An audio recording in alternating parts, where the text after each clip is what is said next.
நம்ம வாழ்க்கையில நம்ம எல்லாருமே ஒரு விஷயத்தை தொலைச்சிட்டு அதிகமாக தேடுவோம். அதுதான் நேரம். அப்படிப்பட்ட நேரத்தை தொலைச்சவர் தான்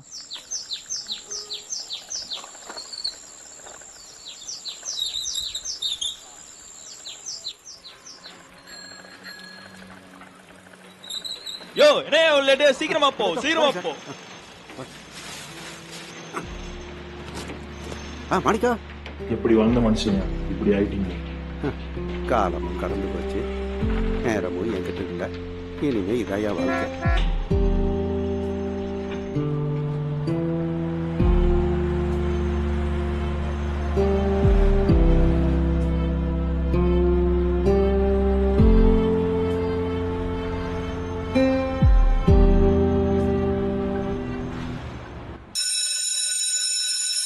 படிச்சு விஞ்ஞானியாக வேண்டியவன். ஆனா இப்ப நான் ஒரு சாதாரண வாட்ச்மேன். இதுக்கெல்லாம் காரணம் அப்ப நான் செஞ்ச ஒரு கொலை. 15 வருஷம் ஜெயில், 10 வருஷம் தனிமையான வாழ்க்கை. இந்த தனிமையில எனக்கு உறுதுணையா இருந்தது என் அறிவு மட்டும்தான். இந்த அறிவை வச்சுதான் நான் இப்போ ஒரு டைம் மிஷின் கண்டுபிடிச்சிருக்கேன். காலத்தை கடந்து போகும் வாகனம் முயற்சி 51. 10 வருஷ உழைப்பு இன்னைக்காச்சும் உண்மையாகணும்னு நினைக்கிறேன். இது மட்டும் உண்மையாச்சுன்னா நான் செஞ்ச கொலையை தடுத்துடலாம். 90% இது வேலை செய்ய வாய்ப்பே இல்லை. இருந்தாலும் வேலை செய்யணும். என்னது வேலை செய்ய மாட்டேங்குது? கடவுளே, வேலை செய்யணும், வேலை செய்யணும்.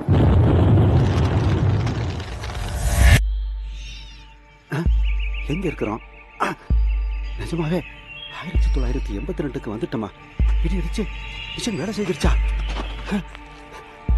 தம்பி, அப்பா தம்பி, இது எந்த வருஷம்? 1982. 1982? எங்கேயும் அப்படி ஓடுறீங்க? என்ன ஆச்சு?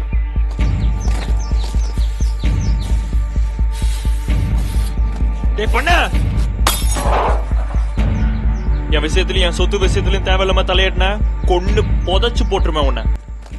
அந்த வயசுல நம்ம இவ்வளவு மோசமாக இருந்திருக்கிறோம். எப்பா, உனக்கு ஒண்ணு தெரியுமா? அந்த பழனியாண்டி எம்எல்ஏ கொல்ல போறானாப்பா. அவரையா கொல்ல போறான்? முட்டா பையன். அந்த நல்ல மனுஷனை கொண்டுட்டு ஜெயிலுக்கு போக போறான். ஐயோ, அந்த கொலையை தடுத்தான். எங்க இருக்கேன்? அதோ ஓடுறேன். குறுக்க போய் தடுத்துட வேண்டியதான். இப்ப அவனை தொடாம கட்டி போடணும், இல்லைன்னா நாமளும் சேர்ந்து செத்துருவோம். அண்ணே, அந்த பழனி உங்களை வெட்ட பாக்குறானே. பழனி அடியா? அவன் எப்ப நம்மளை வெட்டணும்? அவன் நம்ம தம்பி மாதிரிப்பா. என்ன மன்னிச்சிருங்கண்ணே, உங்களை போய் கொல்ல பார்த்துட்டேன்னு. கடவுளே, இனிமே இந்த பழனி அண்டி கோவமே பட மாட்டேன்.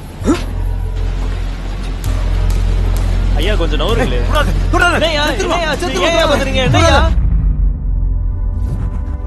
பழனி ஆண்டி தன்னோட இளமை உருவத்தை தொட்டன்னு இறந்துருவேன்னு நினைச்சாரு. ஆனா இப்ப அவரோட பேத்தியோட சந்தோஷமா இருக்காரு. கடந்த காலத்துக்கு போனா அவருக்கு மட்டும்தான் தெரியும் செஞ்ச தவிர திருத்திக்கிறது எவ்வளவு கஷ்டம்னு.